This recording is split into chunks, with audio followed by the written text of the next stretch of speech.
Hello everyone, તમારું બધાનું સ્વાગત છે નારાયણ ક્લાસીસ જૂનાગઢમાં.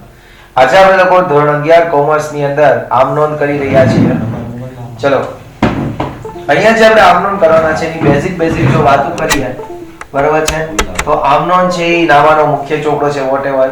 પણ આમ નોંધ છે જનરલી કઈ રીતના કરવામાં આવે છે કે ઉધાર જમાના નિયમોના આધારે ઉધાર જમાના નિયમોના આધારે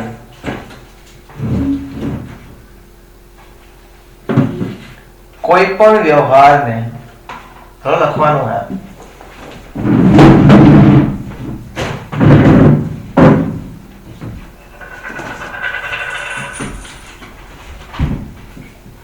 ચોપડામાં નોંધવામાં આવે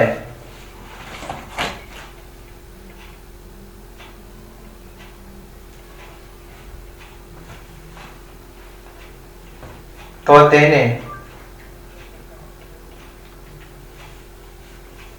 આમ નોંધ કહેવાય.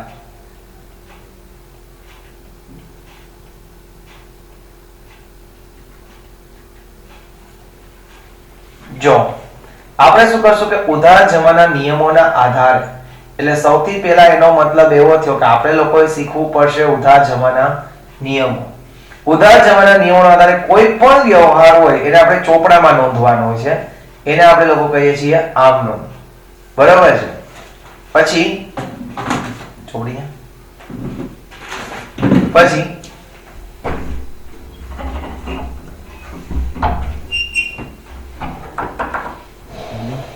આમ નોંધ એ આ એમસીક્યુ માં ઘણીવાર પૂછાતું હોય છે કે આમ નોંધ એ નામાનો મૂળભૂત ચોપડો છે.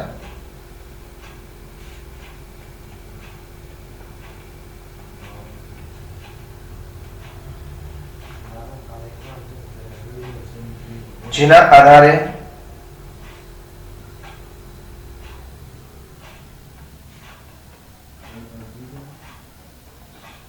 બાકી બધા ચોપડાઓ લખવામાં આવે છે. આમનો છે ને એ નામાનો કેવો છે, મુખ્ય મૂળભૂત ચોપડો છે. મૂળભૂત ચોપડો એટલે કે સૌથી પહેલા આ ચોપડાની અંદર નોંધ થાય અને પછી એની આધારે બીજા આપણે ચોપડા લખતા હોય છે. ચાર્જિંગ બંધ કરી દો. હવે સૌથી મહત્વનું, જો અત્યારે 11 માની આમ નોંધમાં ધ્યાન આપ્યું ને તો આગળ ગમે ત્યાં જાઓ આ ઉધાર જમાના નિયમ જ રહેશે.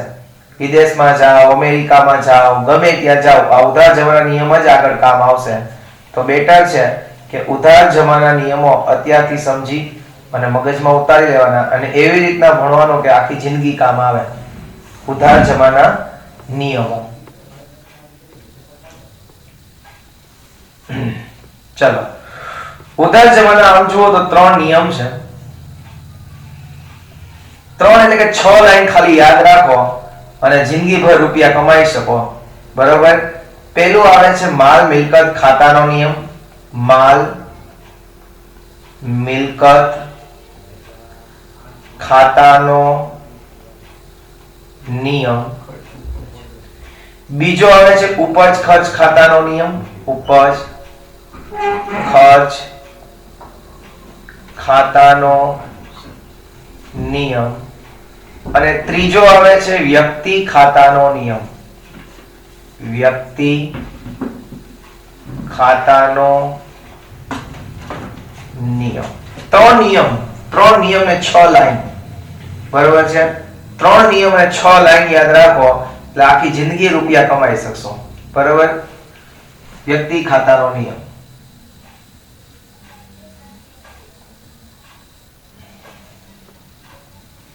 ચલો, પહેલો નિયમ આપણે કયો છે?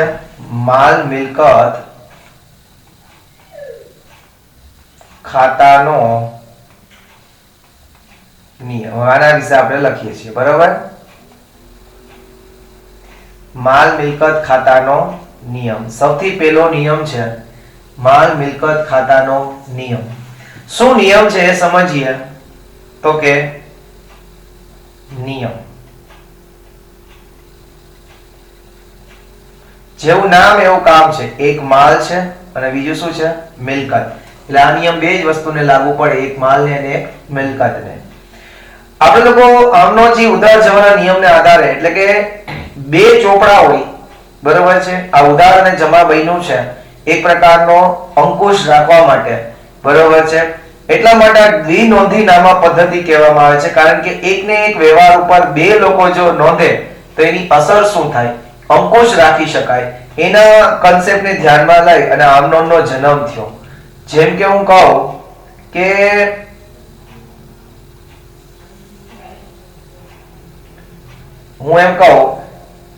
મારી એક ફેક્ટરી છે, એની અંદર મેં ઘણા લોકો કામ કરે છે, એને હું 50,000 રૂપિયા પગાર આપું છું.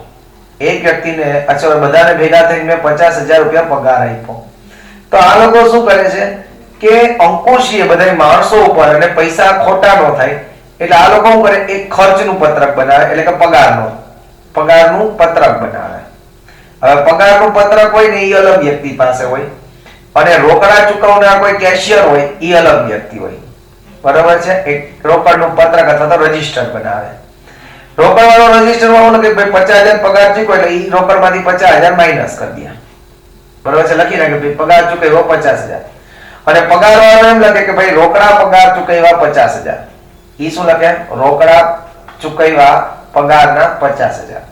હવે જ્યારે મહિને કે વર્ષને તે લોકો હિસાબો ચેક કરતા હતા ત્યારે ખબર પડતી હતી કે ભાઈ અહીંયા 50,000 જો પગારમાં બોલતા હોય અને ઈ રોકડા ચૂકવ્યા હોય તો બીજી, એનો મતલબ એમ કે રોકડના પત્રકમાં 50,000 બોલતા હોય ગયા તરીકે. તો આ વસ્તુને ધ્યાનમાં રાખી અંકુશ રાખવા માટે, કોઈ પણ વસ્તુ પર અંકુશ રાખવા માટે આમનોંધનો જન્મ થયો ઉધાર જમાનો દ્વિનોંધી નામા પદ્ધતિનો. એટલે કે એકને એક વ્યવહારની કેટલી નોંધ કરવાની? બે અસર. અને બે અસર કરો તો તમે લોકો છે એ તમારા જે ધંધાની રોકડ છે, એના તમારા ધંધાના ખર્ચ છે, તમારી ધંધાની આવક છે, એના ઉપર તમે નજર રાખી શકો, અંકુશ રાખી શકો. તો નિયમ એવો છે કે ધંધામાં માલ અને મિલકત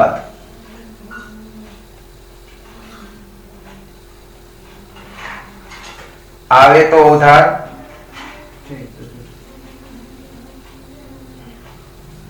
અને ધંધામાંથી માલ અને મિલકત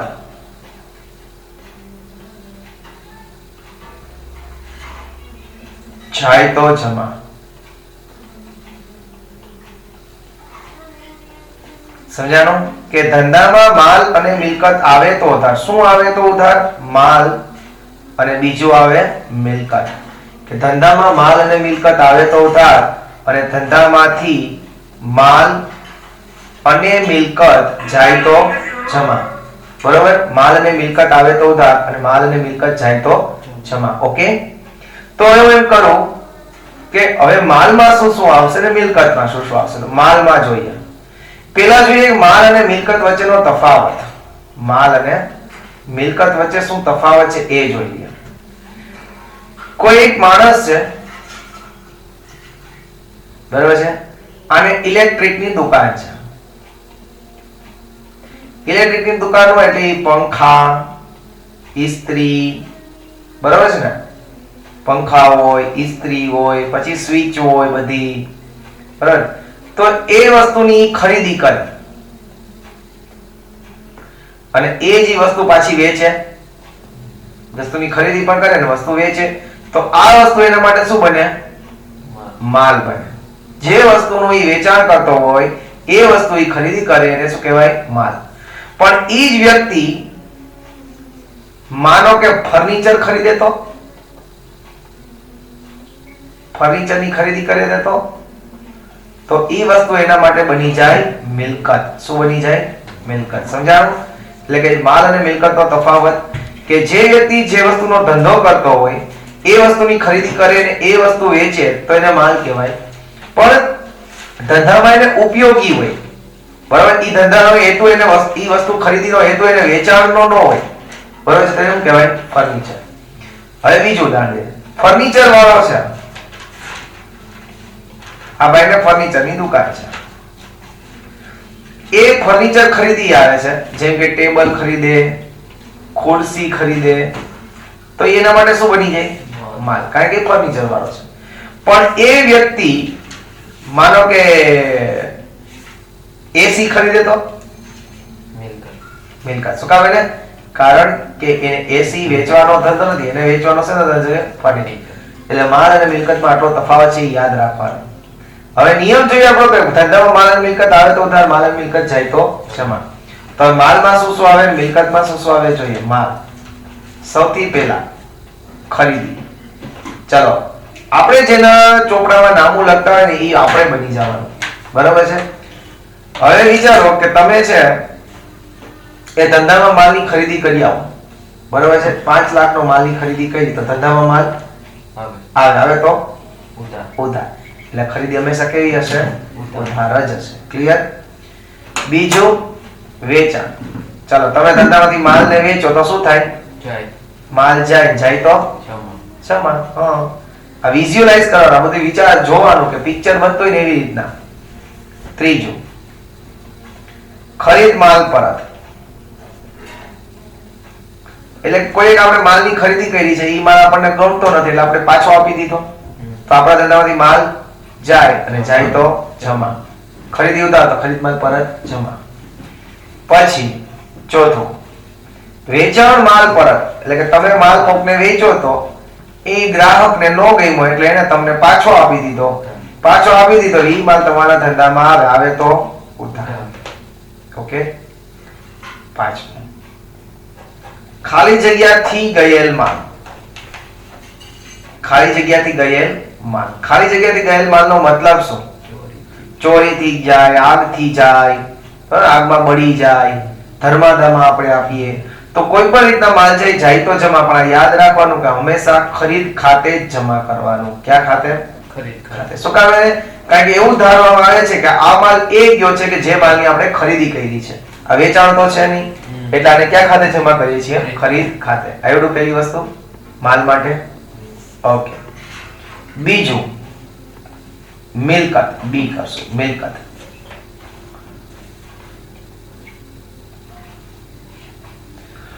માનો કે મિલકતની ખરીદી કરવામાં આવે. મિલકતની ખરીદી કરવામાં આવે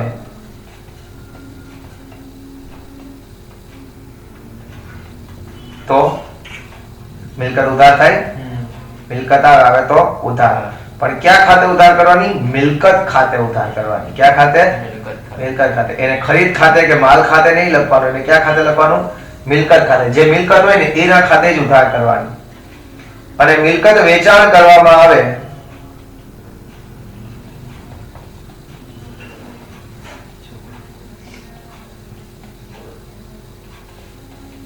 આવે તો મિલકત જાય તો જમા. પણ ક્યાં ખાતે? મિલકત ખાતે જમા. ક્લિયર? ઓકે. ચાલો પેલો નિયમ. ચલો શું નિયમ હતો? કે માલ મિલકત ખાતા નિયમ. ધંધામાં માલ અને મિલકત આવે તો ઉધાર, ધંધામાંથી માલ અને મિલકત જાય તો જમા. એટલે આપણે શું કહ્યું હતું? ખરીદી ઉધાર, વેચાણ જમા, ખરીદ માલ પરત જમા, વેચાણ માલ પરત ઉધાર, ખાલી જગ્યાથી ગયેલ માલ જમા. ક્યાં ખાતે જમા કરવાનો? ખરીદ ખાતે. મિલકત નો શું નિયમ હતો? મિલકત ધંધામાં આવે તો ઉધાર અને મિલકત થાય તો જમા. ક્લિયર? આ લખી નાખો ફટાફટ. ક્યાંથી બાકી છે? અહીંથી બાકી. ચલો હવે જોઈએ ગાઈસ બીજો નિયમ આપણો.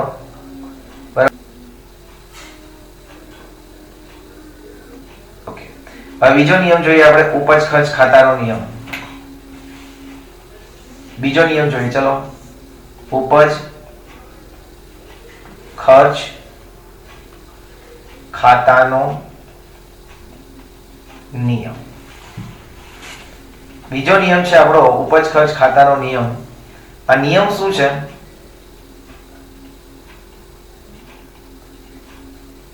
કે ધંધાના ખર્ચ અને નુકસાન ઉધાર. ધંધાના ખર્ચ અને નુકસાન ઉધાર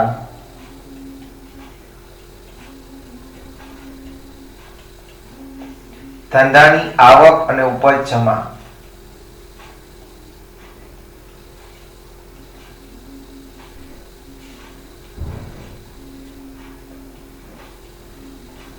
નિયમ સમજવા જેવો છે કે ધંધાના ખર્ચ હોય એને શું કરી દેવાનું? ઉધાર. નુકસાનને શું કરી દેવાનું? ઉધાર. આવકને શું કરી દેવાનું? જમા. ઉપજને શું કરી દેવાનું? જમા. પાછું શું કહે છે બાયફર્કેટ કરીને લખીએ વધારે યાદ રહે કે ધંધાના ખર્ચ હોય એને શું કરાય? ઉધાર. પછી નુકસાન હોય એને પણ શું કરાય? ઉધાર. ધંધાની આવક હોય એને શું કરાય? જમા. અને ધંધાની ઉપજ હોય એને પણ શું કરાય? જમા. ક્લિયર? ચાર વસ્તુ યાદ રહી. હવે જો ધંધાના ખર્ચ ઉધાર, નુકસાન ઉધાર એટલે ધંધાના ખર્ચને આપણે ચલો જરાક જોતા જઈએ ઉદાહરણ દ્વારા. ધંધો છે બરાબર, તો એ પગાર ધંધામાં કયા કયા ખર્ચ આવે? તો કઈક તો ભાઈ પગાર આવે. ધંધો પગાર ચૂકે તો ધંધા માટે શું થઈ જાય? ખર્ચ થાય. ને ખર્ચ કેવા હોય? ઉધાર. બરાબર છે. બીજું, માનો કે વીજળી ખર્ચ ચૂકવ્યો તો ઉધાર. શું કામ એને? કારણ કે ખર્ચ છે. ઓકે. હું એમ કહું કે ભાડું મળ્યું જમા. શું કામ એને? આવક થઈ. હા. પછી હું એમ કહું કે વ્યાજ ચૂકવ્યું ઉધાર. શું કામ એને? કાં વ્યાજ ચૂકવ્યું ખર્ચ થયો. ખર્ચ થયો એટલે ઉધાર. પછી હું એમ કહું કે વ્યાજ મળ્યું તો શું થાય? જમા. શું કામ એને? આપણે મળ્યા પૈસા. આવક છે આપણી એટલે બરાબર. પછી હું એમ કહું કે આગથી નુકસાન તો ઉધાર. નુકસાન છે એટલે. પછી હું એમ કહું કે ચોરીથી નુકસાન. ઓકે.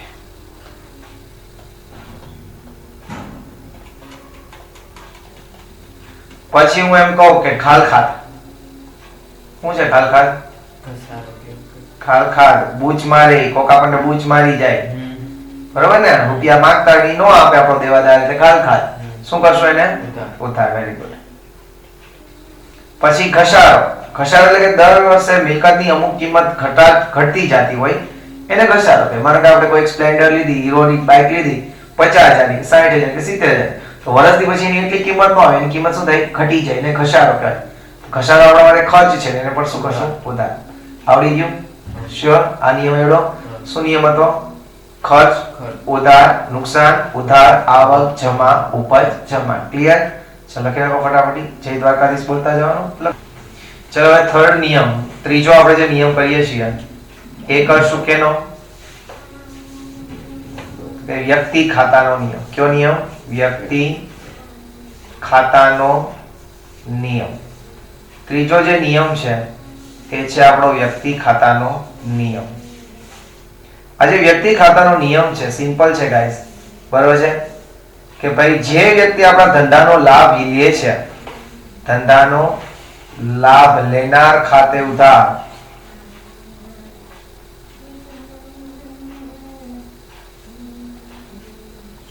અને ધંધાને લાભ આપનાર ખાતે જમા.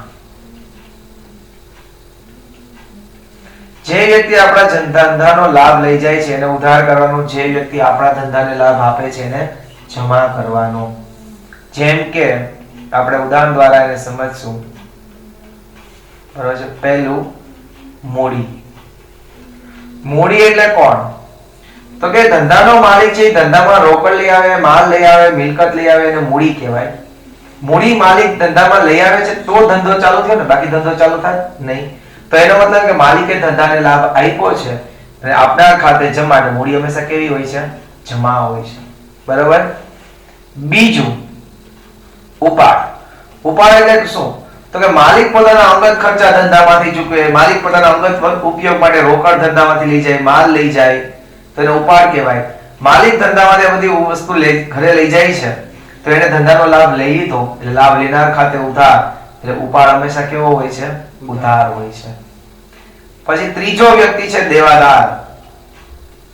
દેવાદાર. દેવાદાર એટલે કોણ? તો કે જેને આપણે ઉધાર વેચાણ કહ્યું છે.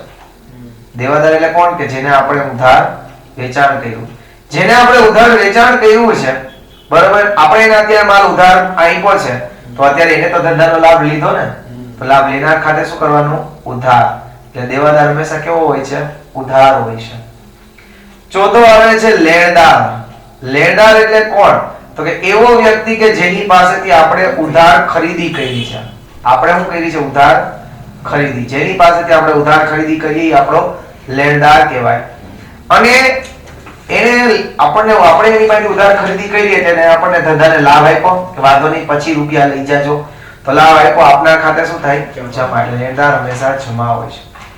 પછી હું એમ કહું કે ચૂકવવા બાકી ખર્ચા. કોઈ ખર્ચા છે આપણે ચૂકવવાના બાકી છે, બરોબર, માનો કે પગાર ચૂકવવાનો બાકી છે, તો અત્યારે રૂપિયા નથી લેતો, એમ કીધું કે હું પછી રૂપિયા લઈ લઈશ, વાંધો નહીં, બસ એને અત્યારે આપણે ધંધાને લાભ આપ્યો એટલે શું કરી દેવાનું? એને જમા કરતે. અને બાકી યાદ રાખો તો એવી રીતના યાદ રાખો કે દેવું હંમેશા જમા જ હોય. દેવું કેવું? જમા. એના પછી મળવા બાકી આવક. કોઈ આવક છે આપણી, ઈ મળવાની બાકી છે, કોઈ પાસેથી રૂપિયા લેવાના બાકી છે. ક્યારે લેવાના બાકી છે? જો આપણે એને આપ્યા હશે તો. આપણે એને આપ્યા હોય તો આપણું શું થઈ ગયું? લેણું થઈ ગયું. ને લેણું હંમેશા કેવું રહેશે? ઉધાર. યાદ રાખવાનું, લેણું ઉધાર અને દેવું જમા. લેણું ઉધાર અને દેવું જમા. બરોબર છે? આ યાદ રાખવાનું. શું નિયમ હતો આપણા વ્યક્તિ ખાતાનો? કે ધંધાનો લાભ લેનાર ખાતે ઉધાર, ધંધાને લાભ આપનાર ખાતે જમા. મૂડી કેવી હોય? જમા. ઉપાડ કેવો હોય? ઉધાર. દેવાદાર હંમેશા ઉધાર, લેણદાર હંમેશા જમા, ચૂકવવા બાકી ખર્ચ એટલે કે દેવું હંમેશા જમા અને લેણું હંમેશા ઉધાર. થઈ ગયું યાર? ઓકે, તો આ સાથે આપણો વિડિયો લેક્ચર અહીંયા સમાપ્ત કરીએ છીએ. મળીએ છીએ નેક્સ્ટ વિડિયો લેક્ચરમાં. જો તમને મારો વિડિયો ગમે તો ચેનલને લાઈક કરો, શેર કરો, સબસ્ક્રાઇબ કરો અને રજા આપો નેક્સ્ટ વિડિયો લેક્ચર સુધી. ત્યાં સુધી જય હિન્દ, જય ભારત, જય દ્વારકાધીશ.